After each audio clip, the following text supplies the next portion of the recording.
광야와 사막은 비슷한 것 같지만 엄청난 차이가 있습니다. 하나님이 우리에게 허락하신 것은 광야의 길이지 사막의 길이 아닙니다. 광야와 사막이 어떻게 차이가 있을까요? 광야는 비가 내리면 그 비를 담고 있습니다. 그래서 그 척박한 땅에서 강한 생명의 꽃을 피웁니다. 다시 말해서 말씀을 담고 있는 것이 광야입니다. 사막은 다릅니다.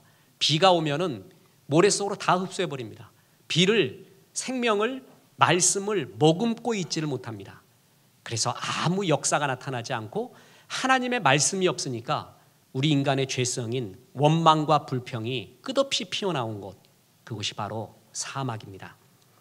세상의 모든 종교는, 영웅은, 철학은 광야를 거쳐서 나왔습니다. 세상 영웅도 그렇고 믿음의 영웅도 그렇습니다. 아브라함을 보십시오. 그리고 야곱을 보십시오. 요셉을 보고 다윗을 보십시오. 이들이 하나같이 광야길을 통과했습니다. 어김없습니다. 우리 인간은 광야가 싫어서 사랑하는 사람한테 색동옷을 입힙니다. 야곱이 그랬잖아요. 요셉한테 색동옷 입혔더니 그 결과가 어떻게 됩니까? 죽음의 구덩이에 빠지게 됩니다. 하나님은 사랑하는 사람한테 색동옷을 벗깁니다. 그리고 광야로 보냅니다. 광야로 보내진 요셉은 그 광야를 통과하고 난 다음에 애굽의 총리 대신이 됩니다. 그래서 애굽뿐만이 아니라 이스라엘을 구원하는 역사적인 일에 그가 쓰임을 받게 됩니다. 모세를 보십시오. 출애굽의 영웅, 출애굽께 쓰이기 위해서 40년 동안의 광야에서 자아가 죽었습니다. 그렇게 죽기가 어려워요. 40년이에요. 그리고 그가 활동했던 곳이 어디예요? 40년 광야예요. 그러니까 모세는 80년 동안 광야에 있었던 것입니다. 광야는 하나님 말씀이 역사하는 곳, 말씀이 말씀되는 곳. 그래서 모든 믿음의 사람은 광야길을 통과하게끔 하나님이 만들어놨습니다. 그런데 하나님이 이렇게 광야길을 인도하는데 광야가 아닌 사막이 되어서 죽어가는 사람들이 있습니다. 다시 말합니다. 광야와 사막의 차이가 뭡니까? 광야는 비가 내릴 때 하나님의 말씀이 임할 때 그것을 보금어요. 담고 있어요. 그래서 어찌됐든 간에 생명의 꽃을 피우는 것이고, 사막은 비가 임할 때, 말씀이 임할 때 다 쏟아버려요. 담을 그릇이 없어요. 다 흩어져 버려요. 그래서 말씀 대신에 원망과 불평을 쏟아내는 곳, 그게 바로 사막입니다. 우리는 사막 인생이 되지 말고 광야 인생이 돼야 됩니다. 광야에서 배워야 됩니다. 먼저 사막을 보겠습니다. 다시 말합니다. 말씀 담지 못하는 곳, 비 담지 못하는 곳이 사막이에요. 어떤 사람은 말씀이 임해도요, 주님이 역사하려고 해도 참 하나님 말씀을 못 담는 사람이 있습니다. 그 사람이 사막 인생을 사는 겁니다. 오늘 민수기에 나와 있는 이 사람들이 바로 사막 인생이었습니다. 보세요. 나의 영광과 애국과 광야에서 행한 나의 이적을 보고도 이같이 10번이나 나를 시험하고 내 목소리를 청종치 아니한 그 사람들. 하나님이 출애굽할 때 기적을 보여줬어요. 역사를 보여줬어요. 하나님의 살아계심과 말씀을 느끼게 해준 거예요. 그럼에도 불구하고 하나님의 목소리를 뭐하지 않은 사람? 청종치 않은 사람. 조금의 환경이 변하자 곧바로 불평하면서 주의 말씀을 담지 않은 사람, 그가 바로 사막이 되어 죽어갔습니다. 인생의 불행이 뭔지 아십니까? 예레미야 선지자는 제일 불행한 인생을 가리켜 터진 웅덩이 인생이라고 했습니다. 예레미야 2장 13절에 보면 내 백성이 두 가지 악을 행하였나니 곧 그들이 생수의 근원이 되는 나를 버린 것과 스스로 웅덩이를 판 것인데 그것은 그 물을 가두지 못할 터진 웅덩이들이라. 하나님이 나를 축복하기 위하여, 우리를 역사하기 위하여 생명의 물을, 말씀을 계속 쏟아줬어요. 그런데 그거를 담을 그릇이 터진 웅덩이였어요. 그래서 말씀을 담지를 못하고 다 흐트러버리는 거예요. 이 인생이 가장 저주받은 인생, 사막 인생이었습니다. 하나님 말씀이 내 영혼과 마음에 담아지지 않으니까 대신에 뭐가 나와요? 원망과 불평입니다. 하나님은요, 이상하게 신구약 성경을 통해서 두 가지만큼은 찾아가서 심판하는 게 있어요. 찾아가서. 하나는 교만이에요. 하나는 원망과 불평이에요. 이 둘은 주님이 찾아가서 심판하십니다. 교만은 두말하면 잔소리죠. 출애굽할 때 이스라엘에 뒤처진 무리들이 있었어요. 뒤에 쫓아오는. 이 뒤에 쫓아오는 무리들이 항상 원망과 불평을 했습니다. 우리가 가야 될 곳이 가나안이잖아요. 그런데 그걸 거꾸로 읽어봐요. 어떻게 돼요? 안 나가. 왜 이렇게 안 나가냐? 계속 그러면서 분평과 불만해요. 그 맨 끝에 불만과 불평하며 뒤처진 족속을, 사람들을 친 게 누군 줄 알아요? 그게 아말렉이에요. 아말렉. 그래서 하나님이 아말렉만큼은 사단의 상징이니까 철저하게 그들은 헤렘, 저주하고 부실하라고 얘기했어요. 그 명령을 하지 않은 게 사울왕 아닙니까? 그래서 사울왕이 버림을 받아요. 아말렉이 누구를 공격하는 줄 아세요? 사단이 뒤에 쳐져서 원망하고 불평하는 사람이에요. 제일 사단의 밥이 되기 쉬운 사람이에요. 왜 원망과 불평이, 왜 하나님이 그토록 싫어하는 줄 아세요? 원망과 불평은 하나님을 멸시하는 거기 때문에 그렇습니다. 자, 보세요. 내가 그 조상들에게 맹세한 땅을 결코 보지 못할 것이요, 또 나를 멸시하는 사람은 하나라도 그것을 보지 못하리라. 하나님이 섭리가 있고 뜻이 있어서 나를 인도해 가고 있어요. 그거를 크게 믿으면서 합력하여 선 예수님의 마음과 형상을 이루어가고 있구나. 내 모든 삶의 과정은 그 과정에 있거든요. 그래서 때로는 위대한 작가가 작품을 만들기 위하여 찢기도 하고 벌리기도 하고 여기다 놓기도 하는 거예요. 근데 그걸 인정하지 않는 거예요. 나는 찢어서는 안 된대요. 나는 꼭 여기에 있어야 된대요. 나한텐 그런 일이 있어서는 안 된대요. 이게 원망과 불평이에요. 다시 말해서 하나님의 섭리를 받아들이지 않는 거예요. 좋은 것만 받아들이고 조금만 이상한 것만 나오면 바로 불평해버리는 불신. 그래서 이것은 하나님을 뭐 하는 거와 똑같아요? 멸시하는 거예요. 멸시. 그래서 하나님이 이런 원망하고 불평하는 사람들에게 역사를 일으키지 않아요. 이 원망과 불평하는 사람의 특징이 뭐예요? 말씀이 없어요. 그 마음에, 가치관에, 생각에 닥쳐온 환경을 해석하는 말씀이 없어요. 그래서 이 말씀 없는 게 인생에서 최고의 기갈입니다. 그래서 아모스 8장 11절에 이런 말 하잖아요. 주 여호와께서 가라사대 보라 날이 이를지라 내가 기근을 땅에 보내리니 양식이 없어 주림이 아니며 물이 없어 가람이 아니요 여호와의 말씀을 듣지 못할 기갈이라. 하나님의 말씀이 담아지지 않아요. 들리지 않아요. 그럼 어떻게 되는 거예요? 그 영혼의 기갈이 와요. 사막이 되는 거예요. 중세시대 말이에요. 종교개혁을 일으킨 여러 이유 중에 하나가 뭡니까? 성도들이 말씀이 들리지를 않았어요. 아니 사제가 라틴어로 뭐라고 중얼거리는데 어떻게 알아들어요? 그래서 말씀이 들리기 위해서 광야로 가요. 수도원으로 가요. 그래서 거기서 말씀이 들리니까 살아나는 거예요. 종교개혁의 큰 위대한 점이 뭔지 아십니까? 라틴어 성경을요, 저 원어 성경을 자국어로 번역을 했어요. 마틴 루터의 최고의 위대한 업적 중에 하나가 성경을 독일어로 번역한 거예요. 모든 사람이 말씀이 들리게끔 공급해 준 거예요. 말씀이 들리지 않으면 그 사람은 비쩍 말라 사막처럼 됩니다. 그래서 빌리 그레함 목사님은 이런 말을 했습니다. 우리에게 일어나는 문제의 90%는 하나님의 말씀인 성경을 읽지 않는 데서 기인된다. 성경 읽고 말씀 들리면 90%가 해결된다는 것이에요. 사막이 뭡니까? 주님이 말씀을 해도 담지 않는 사람. 고난이 오면 주의 말씀이 들어야 돼요. 더 가까이 강렬하게 들어야 되는데 들으려고 하지 않는 사람. 하나님의 말씀 들려도 터진 웅덩이가 돼서 말씀을 다 쏟아붓는 사람. 그가 바로 사막 인생이라는 것입니다. 반면에 광야가 무엇입니까? 광야는 딱 한마디로요, 하나님의 말씀을 체험하는 곳입니다. 진짜 주의 말씀을 체험하는 곳이 광야예요. 우리 3부 시간에 성경 개론을 한 6주 동안 했습니다. 구약을 강해할 때요, 구약에서 굉장히 중요한 것이 어디라고 말했었어요? 신명기라고 말했죠. 그래서 폰나드라는 구약학자는 신명기부터 시작하라고 이야기했어요. 목사님 굉장히 새롭습니다. 이러면 여러분 장수는 하겠지만 말씀을 가슴에 안 닿는 사람들의 상징이에요. 신명기가 뭔지 아십니까? 출애굽부터, 심지어는 창세기부터 출애굽, 레위기, 민수기, 출애굽을 해갖고 가나안에 들어가기 전까지 가장 중요한 사건을 집약해 놓은 거예요. 이제 가나안 들어가기 전에 다시 한번 점검해보자. 우리 하나님 말씀을 점검해보자. 엑기스만 뽑아갖고 집약한 말씀이 신명기예요. 그 신명기의 핵심이 뭔지 아세요? 광야 생활의 의미예요. 의미. 인생에서 왜 우리에게 광야 생활을 줬는지 아느냐?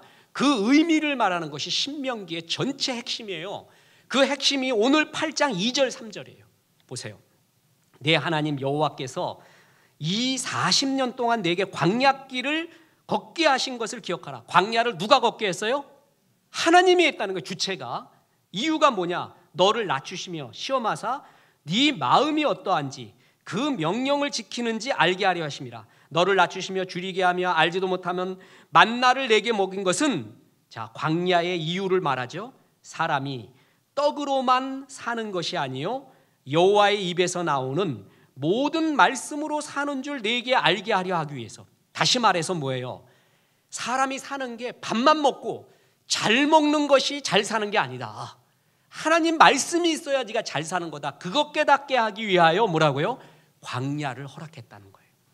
광야는 한마디로 하나님 말씀을 체험하는 곳, 말씀이 들리는 곳이에요. 실제 여러분, 신앙에 두 기둥이 있어요. 솔로몬의 성전을 바쳤던 두 기둥이 야긴과 보아스거든요.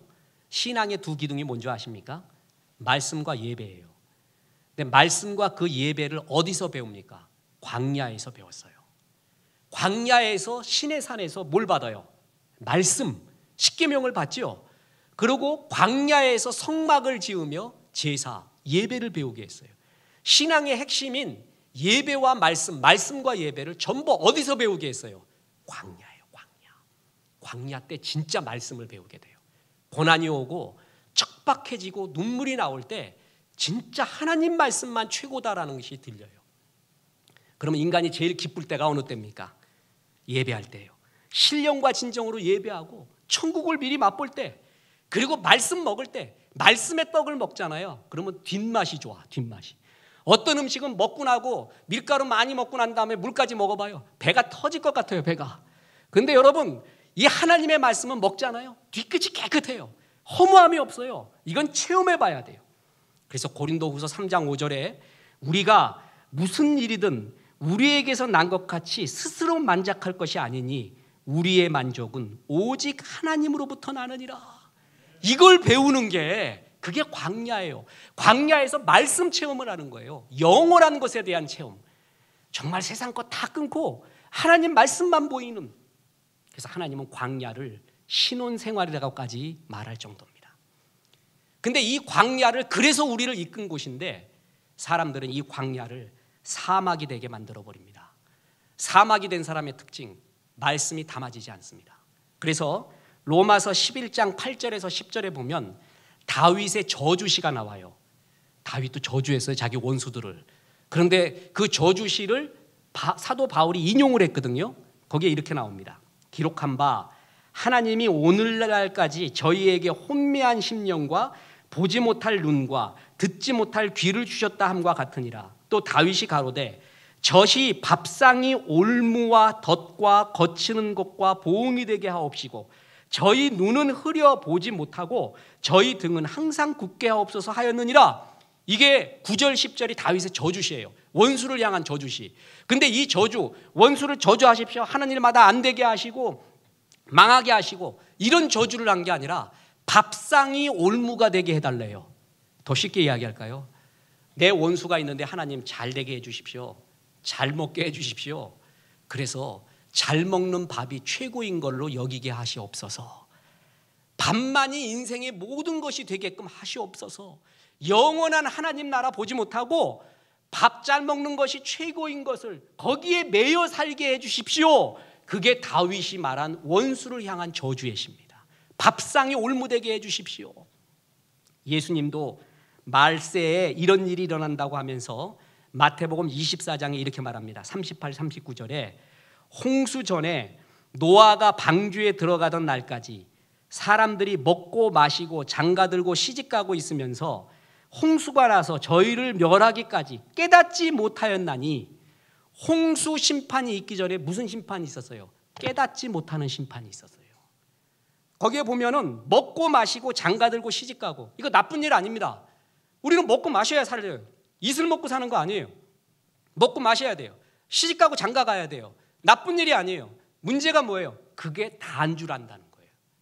그러니까 먹고 잘 살고 잘 장가가고 잘 시집가고 이게 인생의 모든 행복과 전부인 양 여기게 되는 것, 그리고 영원한 하나님 말씀을 깨닫지 못하는 것, 그게 밥상의 올무예요. 밥상의 덫이에요. 그게 저주예요. 사막으로 된 사람은 하나님의 말씀을, 영원함을 담지 못하고 밥상에만 매여 있는 사람, 그게 사막 인생이라는 겁니다. 이걸 깨닫지 못하는 사람 말이에요. 광야는 뭔지 아십니까? 이런 가운데 영원한 하늘나라를 보게끔 하는 거예요. 그게 말씀 체험입니다. 광야는 영원한 하나님 나라 말씀만 체험하는 게 아니라 현실에서 하나님 말씀도 체험하게 합니다. 말씀은 현실적인 힘도 있습니다. 문제는 항상 있습니다. 인생 깔끔하게 마무리되는 거 아닙니다. 문제 죽을 때까지 끌어안고 가는 거예요. 문제 해결해야 행복한 거 아니에요. 문제가 안 될 때 그 문제는 나를 해치지 못해요. 문제 없어지는 게 은혜라고 생각하지 마십시오. 문제가 나를 강하게 합니다. 이걸 끌어안고 이기며 가는 거예요. 초대교회 부흥하고 있었어요. 부흥하는 교회 문제 있는 거 아세요? 부흥하는 교회 6장 1절에 보면 그때 제자가 더 많아졌는데 부흥하는 거예요. 그냥 성도가 아니라 제자가 많아졌대요. 부흥하고 있어요. 헬라파 유대인들이 자기의 과부들이 매일 구제에 빠짐으로 히브리파 사람을 원망하니 헬라파 미망인과 히브리파 미망인들이 구제 문제로 원망하며 싸우기 시작합니다. 문제는 문제가 아니라 그 문제를 놓고 원망하는 데 있었어요. 원망. 이의 핵심을 사도들이 잘 알았어요. 이걸 어떻게 푸는지 아십니까? 그래서 6장 2절에 12사도가 모든 제자를 불러 이르되 우리가 하나님의 말씀을 제쳐놓고 접대를 일삼는 것이 마땅치 않았느니. 문제가 뭐였느냐? 누구한테 많이 갔느냐 적게 갔느냐가 아니라 말씀을 제쳐놓은 게 문제였다는 핵심을 발견하게 돼요. 핵심. 이게 핵심이었구나. 가정에도 그래요. 문제는 예수 믿는 가정이나 안 믿는 가정도 동일하게 일어날 수 있습니다. 그런데 문제가 회피되는 게 아니에요. 그런데 문제는 그 가정에 말씀이 있냐 없냐예요. 말씀이 있냐. 말씀이 있을 때 역사가 일어나요. 가정이 시끄러워지잖아요. 교회가 시끄러워지잖아요. 대개 언제 문제가 일어나는 줄 아세요? 말씀 제쳐놨을 때 일어납니다. 다른 문제 같지만 핵심은 거기에 있습니다. 말씀이 주인이 돼야 돼요. 말씀의 하나가 돼야 돼요. 자녀와 부모가 말씀으로 대화돼야 되고 부부지간이 말씀으로 대화돼야 돼요. 이게 인간의 행복이에요. 첩경이에요. 그게 진리와 함께 기뻐하는 거예요. 근데 문제는 항상 말씀 제쳐놓고 자기 생각 나올 때예요. 자기중심적인 말이 나올 때. 그래서 명문 가정이 뭔지 아십니까? 문제 생길 때마다 말씀으로 돌아가는 거예요. 이게 진짜 명문 가정이에요. 가정의 좋은 분위기를 위해서 좋은 음식 먹으십시오. 밀가루 많이 먹으면 배 터집니다. 물까지 먹으면 그 일시적인 거예요. 좋은 음식은. 파티요? 피크닉이요? 일시적입니다. 인간은 그걸로 채워질 수 없습니다. 인간은 영혼의 존재, 영혼의 존재이기 때문에 영혼이 만족되지 않고는 진정한 행복이 없습니다. 가정의 진정한 행복은 파티와 즐거움과 여행과 그리고 좋은 식사가 아니라 말씀이 흐르고 있느냐예요. 거기에. 교회도 마찬가지예요. 교회의 최고의 목사의 사명이 뭐냐? 성도들로 하여금 예배 때 말씀이 들리게끔 해야 돼요. 이 말씀이 나를 막 살려내게끔 하는 신선하고 살아있는 말씀을 증거하는 것. 그게 목사의 사명 아닙니까? 밥은 갖다 줬는데 식은 밥에 성의 없는 반찬에 하나 설거지도 안 한 숟가락 젓가락이 놓여 있다고 보세요. 예배에 오는 게 꼭 기분이 그런 기분이라고 해보세요. 거기서 역사가 일어나는 거. 밥맛이 좋잖아요. 따끈따끈한 밥맛 하나로 밥 다 먹어요. 우리 나이 들면 알잖아요. 밥맛 좋다고. 여러분 교회에서는 최고는 이 말씀의 맛이, 예배의 맛이에요. 말씀은 그래서 날선 검이라고 했어요. 운동력이 있게 한다고 했어요. 제대로 말씀 받으면요, 내 속에서 우울증이 버틸 게 없어요. 축 처져 있는 게 버틸 힘이 없어요. 막 나를 운동력이 일으켜요. 운동력. 그래서 말씀 받은 사람들의 성경이 뭐예요? 사도행전 아니에요? 사도행전의 영어가 뭐예요? 액체예요. 액체. 행동하다. 소금 먹은 놈이 물켜게 돼 있어요. 행동하게 돼 있어요. 역사를 일으키는 거예요.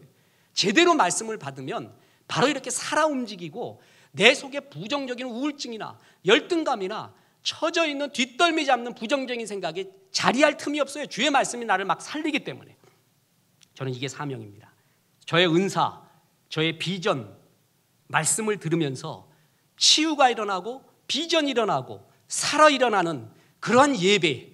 그래서 롤 모델이 있다면 미국의 갈보리 처치, 거기에 척 스미스 목사님이, 거기는 그냥 성경 말씀만 계속 선포돼요. 선포. 근데 말씀을 듣는 중에 역사가 일어나요. 역사. 말씀 성경을 보고 성경 공부를 하는데 역사가 일어나더래요. 말씀은 이런 현실적인 힘이 있습니다. 보세요. 사도행전 10장 44절에 베드로가 이 말을 할 때 성령이 말씀 듣는 모든 사람에게 내려오니, 성령이 내려와 기름 부어요. 나를 지배해요. 이게 성령 충만이에요. 어느 때? 말씀 듣는 자. 말씀이 살아 역사할 때 성령의 기름 부음을 체험해요. 뿐만 아닙니다. 마태복음 8장 16절에 이런 구절이 나옵니다. 저물매 사람들이 귀신 들린 자를 많이 데리고 예수께 오거늘 예수께서 말씀으로 귀신들을 쫓아내시고 병든 자를 다 고치시니. 치유와 귀신 쫓는 게 뭘로 했어요? 말씀이에요. 말씀이 살아 역사하잖아요.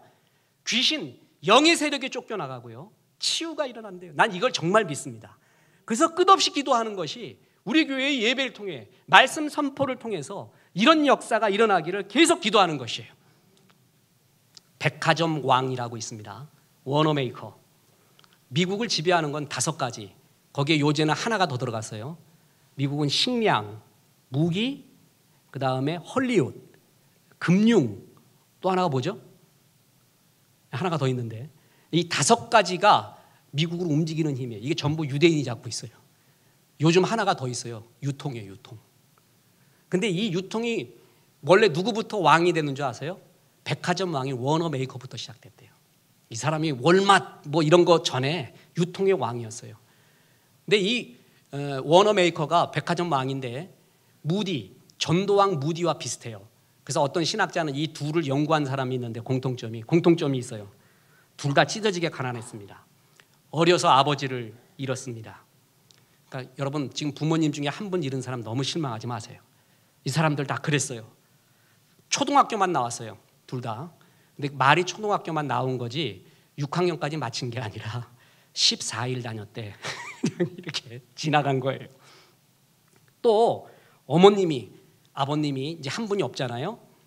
그러니까 그 남아있는 분이 너무 부실해요. 병도 걸리고. 그래서 소년 가장이었습니다. 이런 분이었습니다. 이 사람이 최고의 백화점 왕이 됐을 때 그가 썼던 자서전이 뭡니까? 오늘날의 나는 성경이 만들었다. 성경이 만든 사람 워너메이커. 성경이 나를 만들어 갔대요. 말씀은요, 영원한 하나님 나라만 보는 게 아니라 지금의 나, 현실에 실제적으로 역사하고 있는 나예요.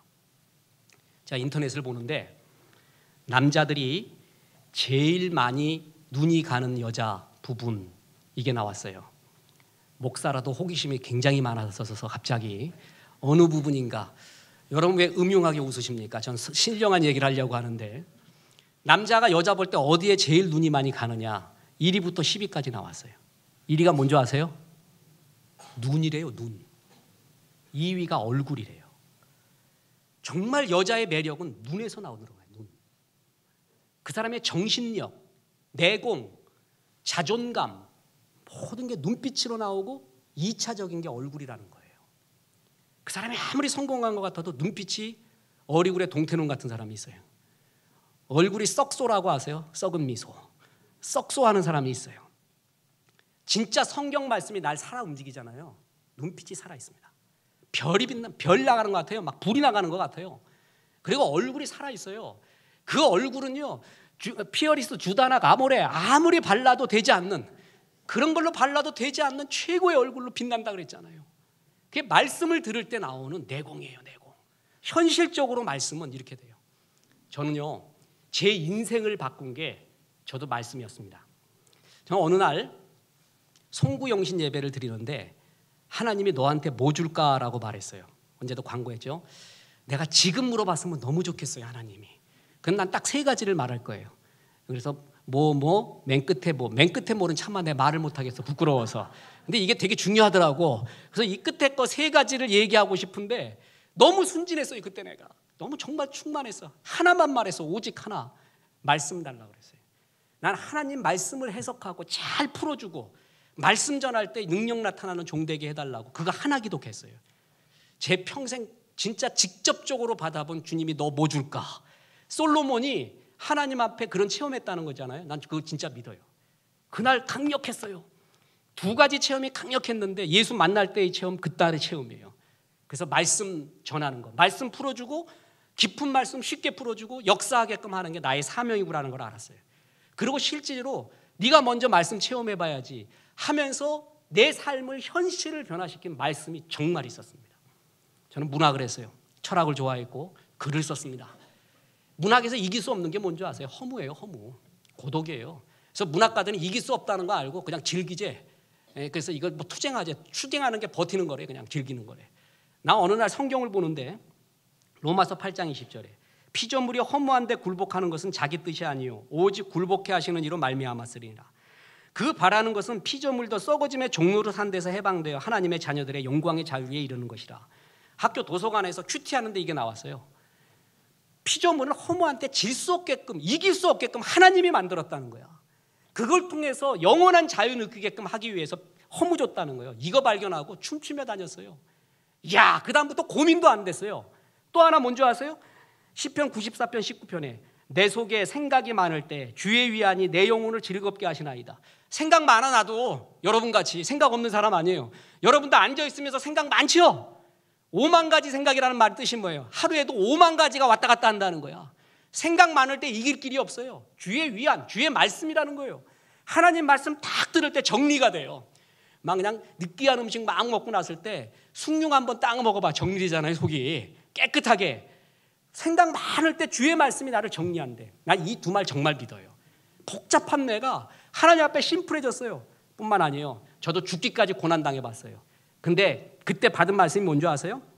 사람이 감당할 시험밖에는 너에게 당한 것이 없나니 오직 하나님은 미쁘사 너희가 감당치 못할 시험당함을 허락하지 않고 시험당할 즈음에 또한 피할 길을 내사 너희로 능히 감당케 하시느니라. 고린도전서 10장 13절.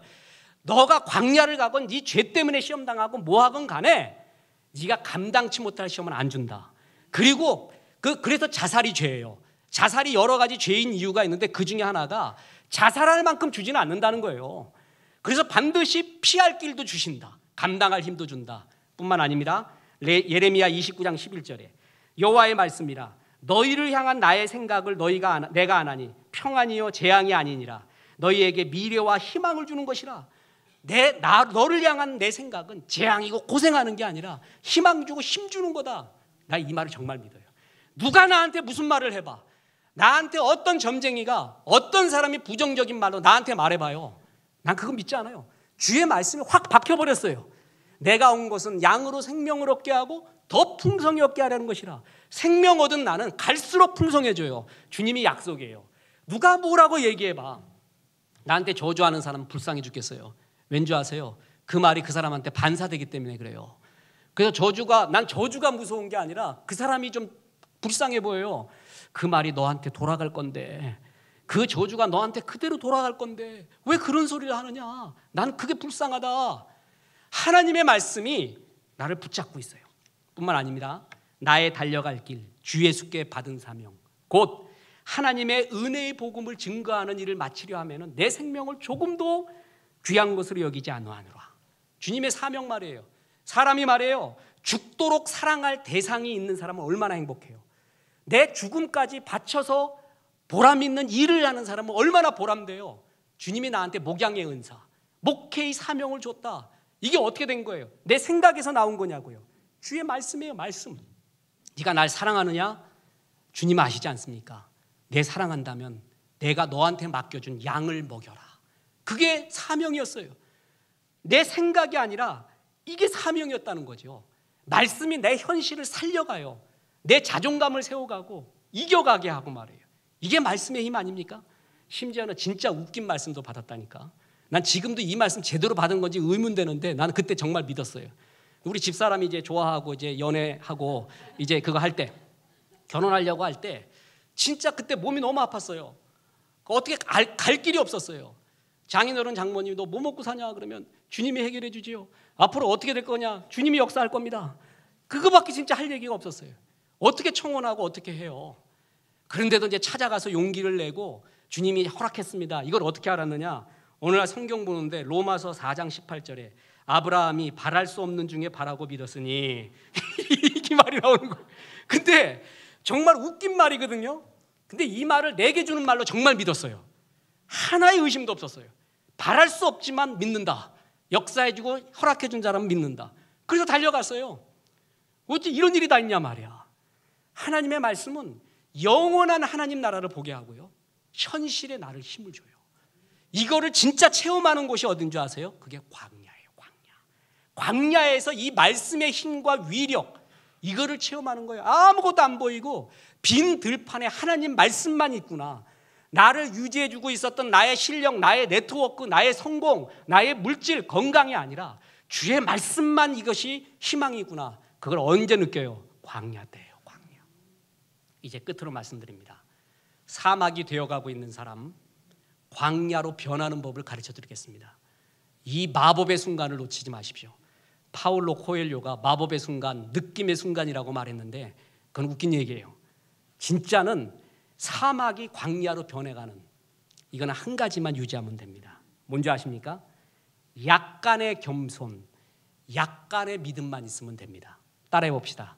약간의 겸손, 약간의 믿음. 따라해 봅시다. 반쪽짜리 겸손, 반쪽짜리 믿음. 요것만 있어도 역사합니다. 나를, 인생을 변화시키는 것은 결정적인 큰 게 아니에요. 아주 작은 1%. 그래서 반쪽짜리만 있어도 시작이 되거든요. 뭔지 아세요? 나만 장군 한번 보세요. 나만 장군이 문둥병에 걸렸습니다. 이 문둥병 걸린 나만 장군이 낫게 해주는 데는 두 가지 역사가 있었어요. 좋은 자가 있었어요. 이스라엘에서 포로로 잡혀온 소녀 엘리사라는 선지자가 있는데 그 사람한테 가면 낫겠습니다. 그거 좋은 자 하나. 또 하나가 뭐냐면은 요단강물에 들어가라 그러니까 내가 왜 이런 데 들어가느냐, 나 안 가, 우리 시리아로 오라고 해, 아람으로 오라고 해. 아유, 그냥 들어가시죠. 들어갈까? 그러고 들어갔던 그 조금의 겸손, 티 반 스푼 정도의 겸손과 믿음. 온전한 게 아니라도요, 아람 장군 끝까지 막 버텼어요. 엘리사 보고 오라고 해라, 요단강보다 더 좋은 강물이 우리에게 있다. 자기 생각이 그랬어요. 그런데 좋은 자들을 뜯습니다. 조금의 겸손이 있었어요. 반쪽짜리 믿음이 있었고 반쪽짜리 겸손이 있었어요. 역사가 일어나려면 주께 가까이 가야 되거든요. 삭개오가 뽕나무 위로 올라가며 주께 가까이 가서 역사가 일어나요. 자리가 중요해요. 자리. 시편 1편에 복 있는 사람 나오잖아요. 본질의 문제가 아니라 자리의 문제였습니다. 사람은 말이에요, 굉장히 좋은 사람이 있어요. 근데 그 사람이 지금 역사를 안 일으키고 있어요. 생명의 역사가. 이유가 뭔지 아세요? 본질의 문제라기보다 자리의 문제. 말씀을 공급받는 자리에 없어서 그래요. 물가에 심겨져야 열매를 맺는데 물가가 아닌 다른 자리에 있어요. 그래서 본질의 문제가 아니라 거리, 자리의 문제입니다. 본질은 다 죄인이야. 본질은 다 가치 없어요. 근데 어느 자리에 있느냐가 그에게 복 있는 사람이 되느냐, 사막 인생이 되느냐의 차이거든요. 그 자리에 가까이 가는 것이 역사예요. 생각해 보세요. 물고기 보세요. 물고기는 물에 있을 때 유려하고 아름답습니다. 근데 이게 땅으로 나와가고 흙이 묻어봐요. 물고기라는 본질은 변하지 않는데 흙 묻은 물고기 얼마나 추합니까? 보기도 싫어요. 회 떠먹을 수도 없단 말이야. 자리의 문제, 물에 있어야 될 자리가 흙에 있을 때, 흙 묻어졌을 때 문제가 돼요. 제가 목사가 설교하는데 콧물 계속 나온다고 해봐요. 얼마나 추접하겠어요. 콧물은 좋은 거예요. 코털도 좋은 거고요. 코털은 속에 있어야 돼. 근데 여기 나와 있어, 코털이. 그 문제예요. 피는 좋은 거예요. 침은 좋은 거예요. 속에 있을 때, 그 자리에 있을 때 좋은 거예요. 피가 바깥으로 터지고 침이 바깥으로 나오고 콧물이 바깥으로 자리가 이동될 때 본질의 문제가 아니라 자리의 문제예요. 나를 진짜 변화시키는, 사막에서 광야로 변화시키는 게 뭔지 아십니까? 자리 이동이에요. 조금의 겸손만 가지면 돼요. 아, 목사 설교 듣거나 예배 드려도 별 차이 없어. 드라마가 더나 책이 더나 내가 이때까지 생각했던 경험이 더나 그런 생각 가져도 좋아요. 근데 아내가 나오자 그러면 살짝 나오는 거야. 그냥 앉아있자. 이 조금의 겸손, 반쪽짜리 믿음, 남편이 나오자 그러니까 아내가 조금 나와요. 그냥 끌려가도 나오기도 하고 자존심도 있고 데 있어요. 이 반쪽짜리 믿음, 티 반 스푼 같은 겸손이요, 내 인생을 변화시킵니다. 완전히 변화시키게 됩니다. 그게 사막 인생에서 광야 인생으로 변하는 거예요. 그래서 말씀이 들리기 시작하잖아요. 이제 말씀 들리는 곳에 앉아 있어서 말씀과 내가 묶이기 시작해요. 그때부터 역사가 일어나요. 역사. 말씀은 들려야 돼요. 들리는 것이 목자고, 들리는 것이 교회고, 살아있는 교회고, 역사하는 교회예요. 들리면서부터 내가 살아나기 시작해요. 뼈 같은 내가 하나님의 군대로 살아나기 시작합니다. 사막 인생이 광야 인생으로 변합니다. 반쪽짜리 믿음이라도 가지세요. 반쪽짜리 겸손이라도 얼마나 큰 역사를 일으키는지 모릅니다. 그런 사람 되십시오. 그런 좋은 자 되시고 그런 인도자 되십시오. 그래서 많은 사람을 주 앞으로 이끌어와서 영광의 사람으로 변화시키는 데 쓰임받는 복의 근원 되기를 주 예수의 이름으로 축원합니다.